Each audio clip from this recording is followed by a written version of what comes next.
Welcome to Hard Talk from Berlin. I'm Stephen Sackur. Vladimir Putin's all-out invasion of Ukraine delivered the mother of all political shocks to Germany's elite. Suddenly, Russian energy supplies could not be relied upon, and Germany's traditional foreign policy-making principle, putting business first, not military power, well, suddenly it looked like weakness. Chancellor Olaf Scholz promised dramatic change. My guest is State Secretary for Economic Cooperation, Niels Annan. So, has Germany got a new strategic vision?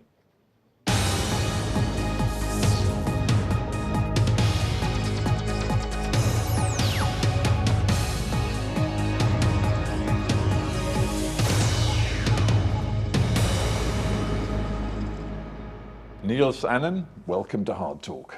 Thank you. Pleasure.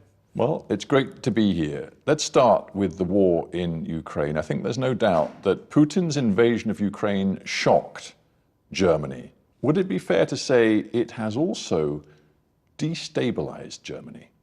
No, I don't think so, but it certainly shocked Germany because a lot of our economic model was based on the assumption that we would continue using cheap Russian natural gas. And it was also based on a kind of historic, should I say historic experience, that although Russia was a competitor and an enemy in the Cold War, it was always also in economic terms a quite reliable partner. And I think that was somehow, seen as a constant policy. And we did not really realize that it's not the Soviet Union anymore. It's a brutal dictator and an unpredictable dictator. But what you've just described is a very big deal. You've just told me that one of your key economic planks was taken away, that reliance on Russian energy, and at the very same time, one of your geopolitical core assumptions was also put in the trash can. I would put it to you that given those two elements, Germany is still trying to figure out where to go. Yeah, but you asked me about whether it was destabilizing Germany, and my answer is clearly no. We here in Berlin, we just overcame a very difficult winter. We were able in record time to substitute for Russian gas and oil, especially oil. We have been, if you're familiar with German politics and the way decision-making is quite a complicated business here, we have been able to build the first LNG terminal. So yes, we have the Chancellor's speech about Zeitenwende indicating a fundamental shift in many policy fields. But Germany is a stable and economic prosperous country. Well, it's one thing using words, it's another delivering actions. You're absolutely right. Olaf Scholz, Chancellor, he talked about the Zeitenwende, the turning point, the major dramatic shift in Germany's geopolitical thinking. He talked about it in the days after the Russian invasion of Ukraine. I was there. But here we are, more than a year later. What has he actually delivered in terms of this Zeitenwende? Because if we look first at the military and security policy, lots of talk about massive new investment in the German military, but we don't see any sign of it. Well, you need to look very careful at what we did. I'm hearing that argument a lot from our opposition, but in all politeness, I have to be very clear. Zeitenwende was not only a speech. It is a fact that Germany is now a leading supporter for Ukraine in terms of military aid, in terms of financial aid. Germany, and it was a bipartisan vote, by the way, took a decision to invest massively in our underinvested armed forces with an extra budget that we have been able to bring together with 100 billion. And we took the first concrete decisions. For example, it was not possible for previous governments to make a decision about the next generation fighter jet. We bought that. We signed the contracts with the United States. Here's what the Parliamentary Commissioner for the Armed Forces, Eva Högl, said just the other day, quote, "Not a single euro or cent has yet been spent from this 100 billion euro special investment fund that Scholz created to create a new German military." Yeah, that's I like Eva very much, and Well, you it know, doesn't matter whether you like her or no, not. no, no, no. Isn't she telling the truth? Yeah, but you know, if you sign a contract to buy the most sophisticated fighter jet available on the market, you pay the money when you receive the fighter jet.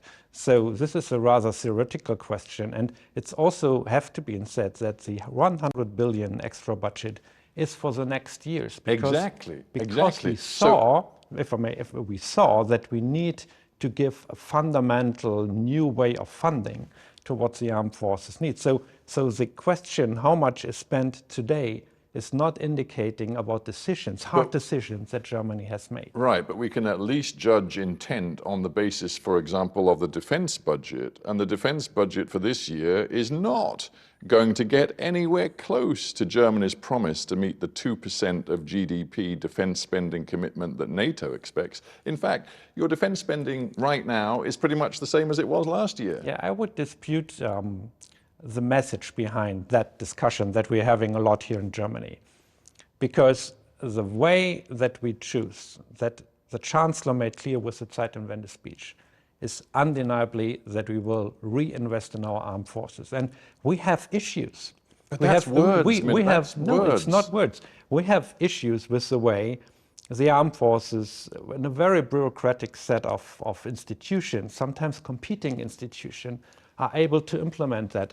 But there is no doubt that we are going into that direction, and there is an additional burden for what we have to do right now.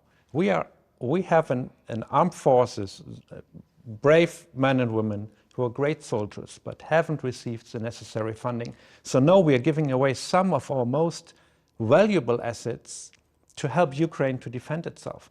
And so we have to coordinate all that, and you will see that within few years, Germany will have the strongest conventional armed forces in Europe. That's good for Europe, that's good for NATO, and that is good for Ukraine. Chancellor Scholz has been clear. His words have been clear.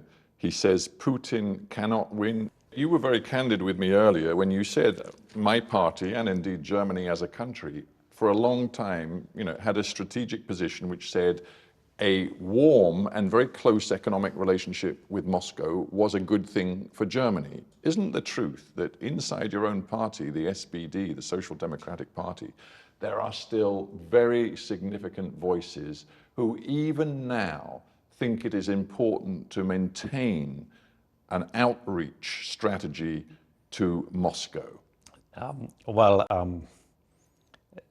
I don't want to be unpolite towards certain members of my party, but I don't see relevant voices. I see, though, that the discussion in my party is still ongoing. Well, why haven't you, for example, in your party expelled Gerhard Schröder, the man who, as Chancellor and then after being Chancellor of Germany, was a friend of Vladimir Putin, who ended up on the board of Rosneft, one of the biggest Russian energy companies, who was an architect of the Nord Stream strategy of bringing more and more Russian gas into Germany? I expected you to ask that question, but what's the answer? What's the answer? No, the answer is quite simple. There was an intent to throw him out of the party. But the party is a democratic body with an independent party jurisdiction, and the attempt was not successful. Isn't there a major lesson from Germany's over-reliance over decades on Russian energy, that over-reliance is a risk? And the other area where Germany appears to be falling into a trap of over-reliance is over-reliance on China trade, China's economic power as a market. I think for the first part of your question, the answer is yes. And it's interesting, if you look who were the few, I have to say, few leaders in Germany who have been asking, for example, a couple of years ago, to take government money, public money, to subsidize the building of an LNG terminal, to give us an option to become, more independent and open up the market, the German gas market. That was former Mayor of Hamburg, Olaf Scholz, and he repeated that as the finance Well, minister. that may have been... Yeah, no, but this is an important part. That was rejected not only by the majority of the political class, but including the German business community. But Olaf Scholz is also the chancellor who went to China late last year with a whole team of business people who expressed his deep desire to see an ever deeper trading relationship with China, which of course is Germany's absolutely most important trading relationship. And he went there having just signed off on a Chinese company buying 25% of the operator of the port of Hamburg against the advice. I hate to correct you. As politicians, we're always advised, not to criticize journalists. But your question, I think, deserves some reframing, because first and foremost, the business community, and I am a social democrat. I'm from the left political spectrum here, but I have to defend some of the business leaders, because the Association of German Businesses reversed their China strategy, but it doesn't mean that they could completely ignore China. So, and the second part of your question, the 25%, it's not the port of Hamburg. It is one of the terminals, one of many terminals, and it's the smallest terminal. And you know what a senior Foreign Office official in this country said of that. She said it disproportionately increases China's strategic influence over German transport infrastructure. It's not even, and the deal is not signed yet, by the way. So you think it was a mistake? No, I don't think that. I think that you need to get your question right, because it's not selling part of the port. It's selling part of that terminal, and that is something that almost all our European neighbors are doing. And so to frame that as selling off anything strategic to China is a bit overblown. And you have not been talking... I just quoted you. I quoted you as senior official at the German Foreign Ministry. It's not coming from a journalist. And I'm also going to quote you. You have not been talking about what the Chancellor did in China. He talked about Ukraine. And he made sure that for the first time, President Xi renounced what President Putin scandalously was doing, threatening the use of nuclear weapons. So I think, happy to have that discussion, but we have to bring that together. Yeah, the bottom line is there are big splits in Germany over China policy. The foreign minister, Ms. Baerbock, who of course comes from the Green Party in the coalition, she says we can no longer allow ourselves to become existentially dependent on a country that doesn't share our values. Now, she says that at the very same time as all of these companies, from BASF to Volkswagen to Aldi, are still pouring new investment money into China. So, who's right and who's wrong here? What you quoted, what the foreign minister said, is the German government's position, so I don't see any contradiction. You don't see any contradiction? No, I don't see any contradiction. When Olaf Scholz said, quote, decoupling, that is, decoupling Germany's economy from China's, is the wrong answer. Yeah, that's the German government's decision and position, and I'm sure that the foreign minister shares that view. So we all agree that we need to do more to diversify our economies, but we also agree that decoupling is not a short-term option for the German politics and not for the German businesses. So, yeah, I just wonder if you think Germany runs the risk of not getting it quickly enough in terms of the need to distance itself economically from China. Last point on this, the head of German domestic intelligence just last month said in the Bundestag, China represents a much greater threat to Germany and German security in the long term than Russia. Quote, Russia is the storm, China represents climate change. Do you agree? Yeah, I agree. And I think you will see that the German government, that's part of our coalition treaty and agreement, will present a national security strategy, and after that is done, we will present a China strategy. It seems to me you've got three options. You can either see China as a partner, you can see it as a competitor, or you can see it as, the phrase goes, a systemic rival. Yeah, for you, which is it? No, I think you mentioned the three pillars of that strategy, which, by the way, the language you used is the official language that the European Union is using in its strategic framework, which Germany is supporting. And the question is, will the strategic rivalry be the dominating part of that relationship? That is not for us to decide, but we need to prepare for that. And that's what we are doing. You imply that in that context, it's very much a European decision. So I'm interested to know what you made of the French President Emmanuel Macron going to China and making a point while he was there of saying that Europe must reduce its dependency on the United States. He said, is it in our interest to accelerate a crisis on Taiwan? No, he said, the worst thing would be to think that Europeans become followers on this topic and take our cue from the United States agenda, or indeed a Chinese overreaction. Do you think Macron got it right when he went to China? I was a little bit afraid that you would ask me that. I think the crisis on Ukraine is implying a lesson to us. There is right now no strategic autonomy. Europe is crucial, important for Ukraine. But without the United States' military capacity and financial capacity, we would not be able to sustain that support for Ukraine. So do we need to invest in our own capacities in the long run? Certainly yes. But to imply that there is strategic autonomy around the corner, I think that's an illusion. And that's maybe one of the reasons why Chancellor Scholz is working so closely with President Biden. That is a real difference between Berlin and Paris. And that surely means the European Union is hamstrung when it comes to projecting a coherent, unified stand on the world stage. I'm maybe a little more optimistic than you, because as I mentioned, we are very, the European Union is a very unique organization with independent countries with their own policy tradition. But let us look at the substance, and I am much more optimistic also when it comes to the German-French cooperation on that. Yeah, and then let's get to Germany and the United States. Do you think there is a danger that the United States is exploiting countries like Germany right now? If one looks at their Inflation Reduction Act, for example, and the way in which they are pouring hundreds of billions of dollars into green policies in the United States, which, as it happens,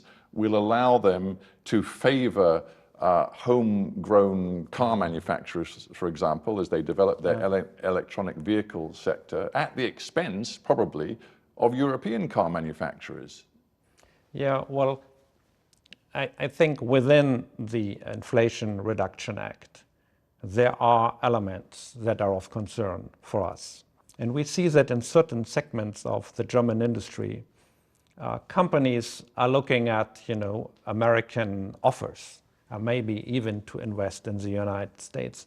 So that's the reason why, together with the European Commission, we are developing also countermeasures in a certain... Countermeasures? You mean there's going to be a new era of protectionism across the Atlantic? No, that's why I hope that I could finish my sentence, because it's only one part of the Inflation Reduction Act.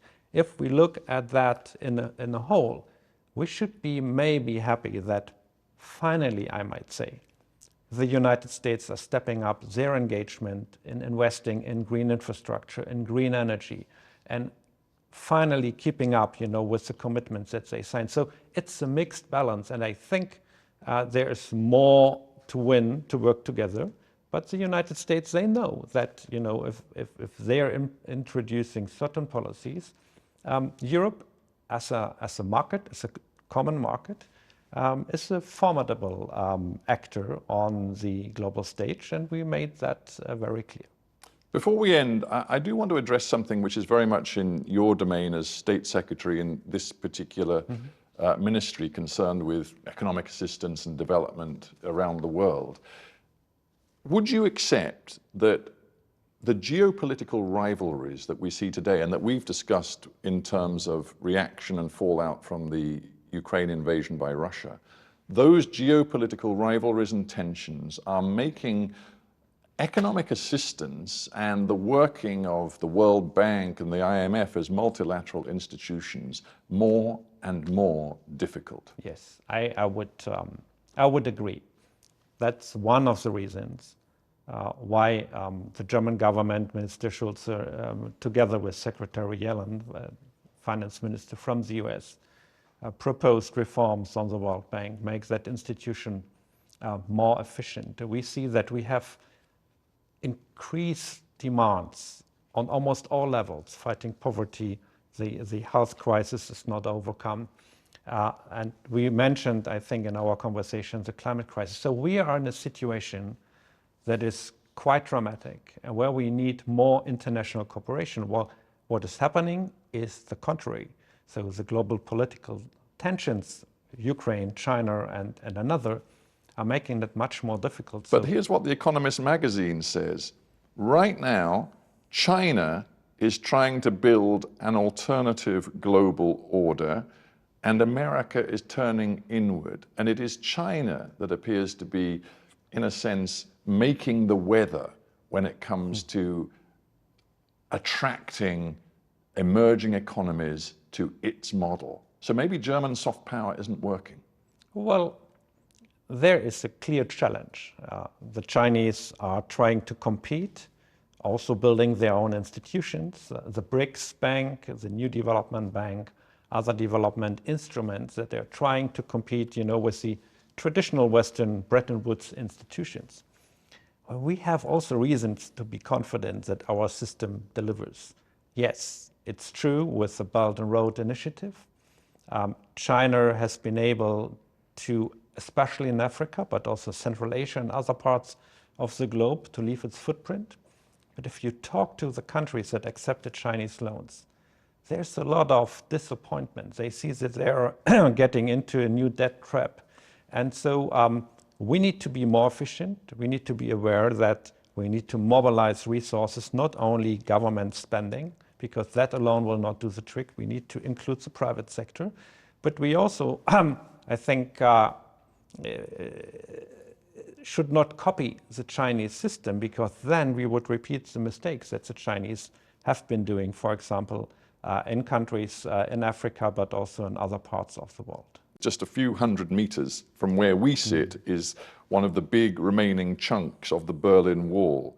It came down in 1989, and it was seen then as a symbol, I guess, of the triumph of a Western idea of liberal democracy and liberal economic management. Isn't the truth today that you in Germany have to face, just as others in the West have to face, that Western assumptions of the triumph of that model were misplaced? Well, I think you're mentioning a very important point here. If you follow the German debate, for example, President Lula da Silva's statements on Ukraine, which I don't share, but the German public sometimes seems rather surprised to hear a dissenting voice from the global south. Things are changing out there. We still have a lot of influence and respect for what Germany is doing in terms of developing cooperation, of our policies. But we need to listen. We need to be engaged in an honest dialogue.